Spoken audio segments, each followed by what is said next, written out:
just want to let Christina and Ralph know the Pelican Society of America called, and they're concerned because, like, this one right here has a tail, right? That's all good. This one missing the tail. This one missing the tail, and it rocks. Okay, but again, I'm not the one saying this. It's the Pelican Society of America. Look them up online. Okay. You know what? When we have imperfections, that is part of the coolness of art. Exactly. That's what we call a happy accident. Yeah. My son was in an art class once, and they had to do these like roses with the petal, and the petal was flat. When the teacher showed it to him, he bent his. He goes, I want it to be more like a real leaf. And she's like, that's not the instruction. He goes, does art really have instruction outside right, of it? Exactly. I mean, so as a kid, you said you were born to be an artist. Looking back, I would say yes. I mean, all of my brothers and all of my friends were all pretty talented, so I never really thought it was all that valuable. Yeah. And then years later, you know, like I said in there about the vet school, and then I thought, if I'm going to compete, I've got to do something I'm good at. Yeah, the thing was, oftentimes we do something that we think people want us to do. Like being a vet sounds great, right? Being a doctor sounds great.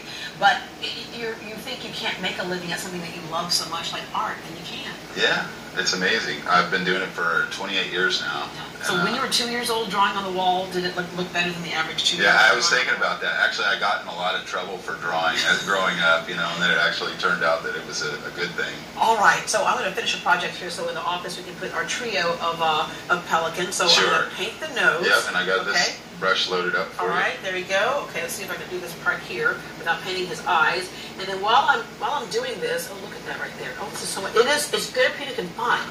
Okay, there we go. I know the audience is like watching paint dry, but that's okay. I mean, I'm loving it. What would you say to somebody who also has a hobby they love, a passion they have, but they're afraid to jump off the ledge and do more with it publicly? Well, I think you just have to commit, and then things have a way of working themselves out.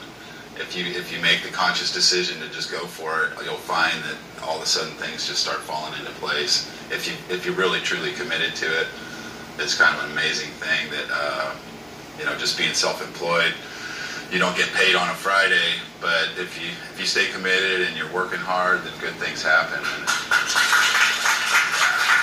There's a great artist, Nathan Jones, up in Dallas, who I always remember him saying, art, you can't eat it, you can't drink it, you can't sleep it, so what's it good for? We build these big museums to house it. What is it for? It's culturally significant, and that it represents what people value or things that they're interested in. I mean, it's so wide open. Self-expression, all those types of things. Yeah, and there's a lot of good things about art therapy for people that have experienced trauma. And this will be some good art therapy for people who experience trauma right here. Yeah. Okay, there you go. The piranha. You can become the piranha in your life and not let anybody ever do anything wrong to you again. Yeah. Okay, let's take a look at this piece over here. Sure. Because what's cool about that, it's kind of like a living art piece because it changes every time you bring it out. Yeah. So it's kind of a new concept we're doing where we get other people to paint over each section of it, and it just kind of evolves as you go. So we're gonna do it. Okay, this is fun. I could do a lot of this. You can come to my house and see my living room walls done like this. Yeah. Oh, very cool. Okay, and lastly, your advice to get somebody to just do something artistic. Because I think a lot of times people are afraid if it's not going to be perfect, then they're not going to do it. Yeah, I guess it's wide open. If you're interested in painting or photography or music or any of those, it's just a matter of going and doing it every day and just being committed to getting better every day. And it's not wrong. Right, there's no wrong.